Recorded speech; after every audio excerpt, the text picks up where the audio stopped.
Bismillahirrahmanirrahim. Assalamualaikum warahmatullahi wabarakatuh. Perkenalkan, nama saya Bunda Cata SPG. Saya sebagai guru dan pembimbing dari SD Cipayung 5. Saya akan membacakan satu buah cerita tentang binatang karya dari Rudia Wijaya, penerbitnya dari Maplus, Bandung, dan jumlah halaman sebanyak 24 halaman.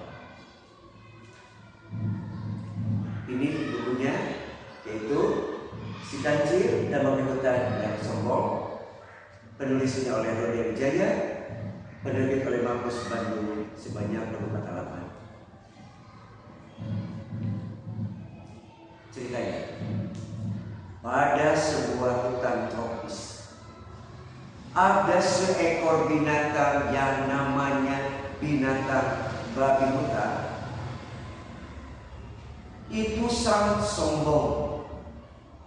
Semua teman-temannya, ada kuda, babi hutan, serigala, kancil, banteng, gajah, semuanya pada takut pada binatang yang namanya binatang babi hutan.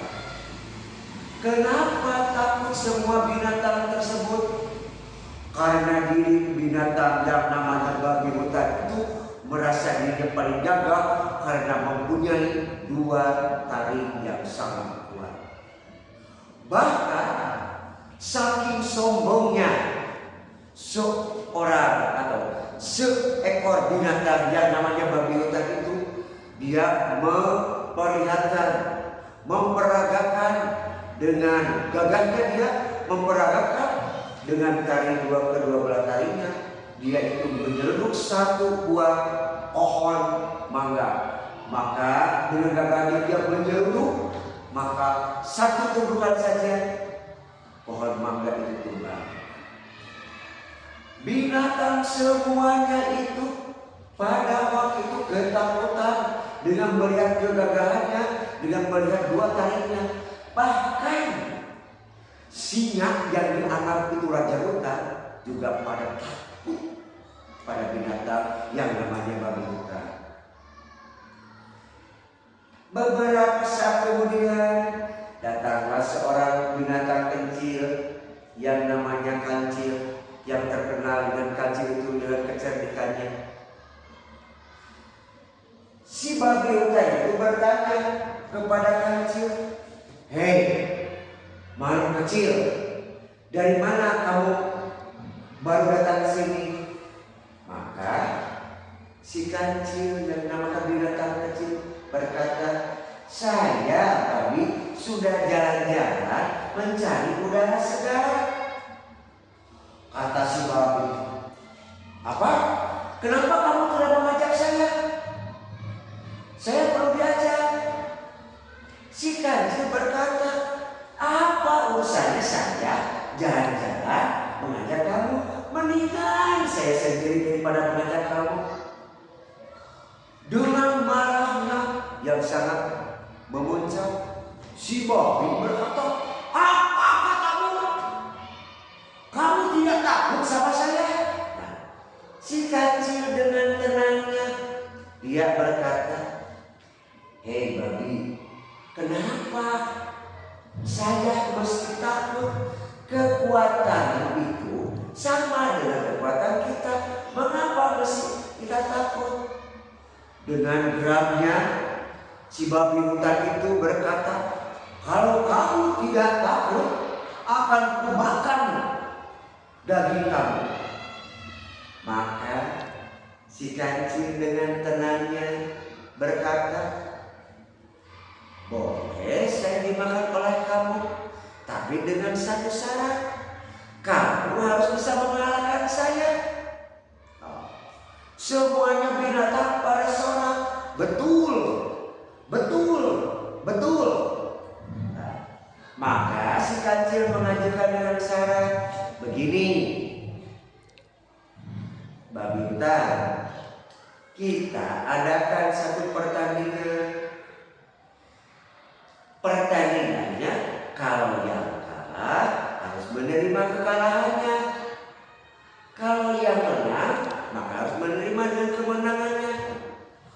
Dengan wajah yang sangat sombong, maka si babi hutan itu menyetujui karena dia merasa dialah yang paling kuat di hutan itu.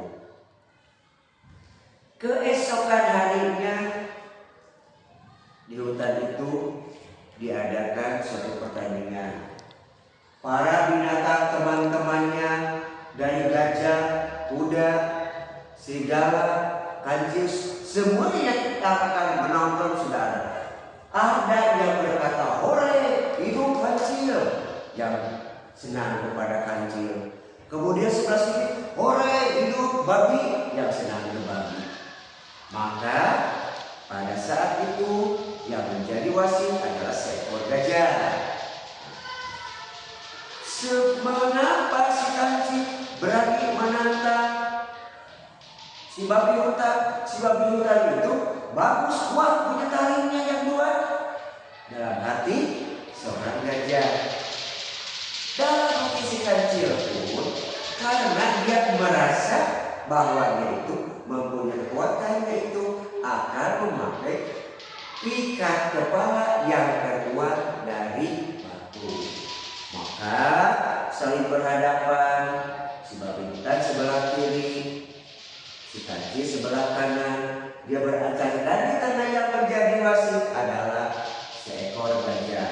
Siap, kata gajah. 1, 2, 3. Maka si babi itu menyerang kepada si kancil yang kecil yang telah memakai ikat kepala dan terbuat dari batu. Si kancil hanya berdiam dan memasang kuda-kuda. Maka terjadilah di sana beramuk. Si kancil cuma mundur 2 langkah, tapi yang namanya si babi hutan yang kuat itu dia terpental. Dalam hatinya bergumam, apa ya? Kok si kancil kuat? Aku ini kan yang paling jago. Dengan kesombongannya, maka berdirilah si babi itu. Dengan kedua kalinya, dia terus menyerbu. Apa yang terjadi? Maka yang terjadilah yang pertama pada kali terjadilah kembali. Dia terpental lagi. Kemudian kancilnya juga cuma 1 langkah 2 langkah. Sampai beberapa kali, maka si babi tersungkur, jatuh dan merasa pusing karena bentrokan dari si kancil dan si babi. Pada saat semuanya seolah ore, hidup si kancil, hidup si kancil, si babi hutan kalah, semuanya pada sorak. Maka perjanjian pun dia berdiri, kemudian semua disaksikan oleh binatang-binatang lain, yaitu menobatkan sebagai si kancil adalah sebagai pemenangnya, tapi dengan syarat Talita harus terpenuhi. Maka si babi hutan itu menyetujui bahwa si kancil adalah pemenangnya dan tidak akan memakan dagingnya si kancil. Semuanya pada surat. Dari begitu, maka kamu harus tidak boleh sombong, harus menghargai semua teman-teman yang ada di hutan ini. Maka si babi pun menyetujui dengan rasa malu. Dia dikalahkan oleh binatang yang memakan kancil. Dia menyebutkan dengan binatang kecil. Demikian cerita yang saya sajikan pada saat ini. Kemudian hikmah dari para buku itu adalah janganlah berbuat sombong, sebab berbuat sombong itu tidak baik. Maka akhirul kalam, assalamualaikum warahmatullahi wabarakatuh.